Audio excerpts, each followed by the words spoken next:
8 अक्टूबर को जम्मू कश्मीर विधानसभा चुनाव के नतीजे आ गए। उमर अब्दुल्ला दूसरी बार जम्मू कश्मीर के मुख्यमंत्री बनने वाले हैं। विधायकों ने उन्हें नेता भी चुना है, कल दावा भी पेश करेंगे। लेकिन क्या हो अगर 13 या 14 अक्टूबर को शपथ ग्रहण समारोह में उमर अब्दुल्ला की जगह कोई और मुख्यमंत्री पद की शपथ ले, क्योंकि बगावती सुर तो बुलंद हो गए हैं। जम्मू कश्मीर में नई सरकार के गठन के लिए गुरुवार यानी कि 10 अक्टूबर को विधायक दल की बैठक हुई। इस मीटिंग में नेशनल कॉन्फ्रेंस के उपाध्यक्ष उमर अब्दुल्ला को विधायक दल का नेता चुना गया। अब वही उमर अब्दुल्ला जम्मू कश्मीर के मुख्यमंत्री बनेंगे। इससे पहले 8 तारीख को ही उनके पिता और पूर्व मुख्यमंत्री फारूक अब्दुल्ला ने इस बात का खुले तौर पर ऐलान कर दिया था कि मुख्यमंत्री तो उनका बेटा ही बनेगा। नेशनल कॉन्फ्रेंस ने जम्मू कश्मीर में 40 से ज्यादा सीटों पर जीत हासिल की है, जिसमें अधिकांश कश्मीर संभाग की है। वहीं उनके साथ कांग्रेस पार्टी रही, जिसने 7 सीटों पर जीत हासिल की है।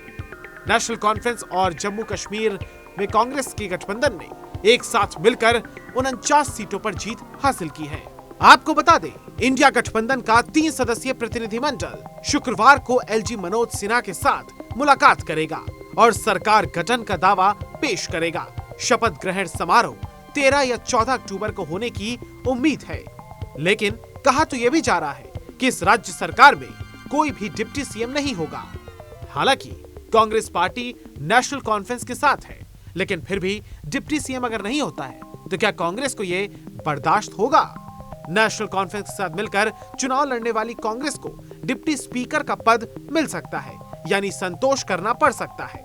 कांग्रेस की ओर से दुरू सीट से विधायक जीए मीर या प्रदेश अध्यक्ष और सेंट्रल शॉल्टैंग के विधायक तारिक हमीद कर्रा में से किसी एक को कैबिनेट मंत्री का दर्जा भी मिल सकता है। आपको बता दें, जम्मू कश्मीर से आर्टिकल 370 हटने के बाद हुए विधानसभा चुनाव में इंडिया गठबंधन ने 49 सीटों पर जीत हासिल की। गठबंधन में शामिल नेशनल कॉन्फ्रेंस को सबसे ज्यादा 42, कांग्रेस को 6 और सीपीआई-एम को 1 सीट मिली है। बहुमत का आंकड़ा तो 46 था। 54 साल की उमर अब्दुल्ला को समर्थन देने के लिए 7 निर्दलीयों में से 4 ने गुरुवार को नेशनल कॉन्फ्रेंस को अपना समर्थन दे दिया।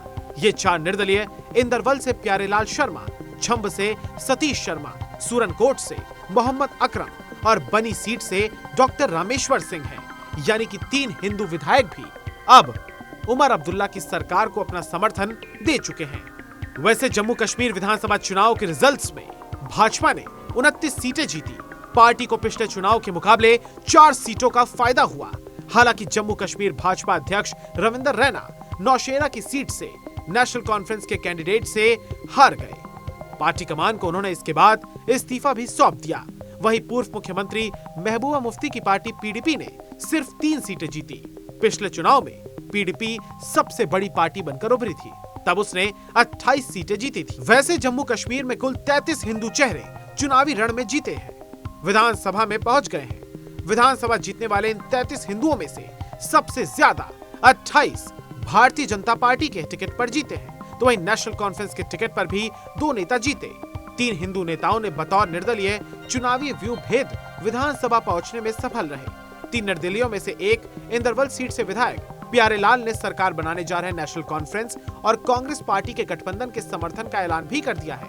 ऐसे में उमर अब्दुल्ला के सामने ये बड़ी चुनौती है कि कश्मीर के साथ साथ जम्मू की सियासत के साथ भी संतुलन और समन्वय बनाकर रखे, वरना सरकार पर खतरा हो सकता है।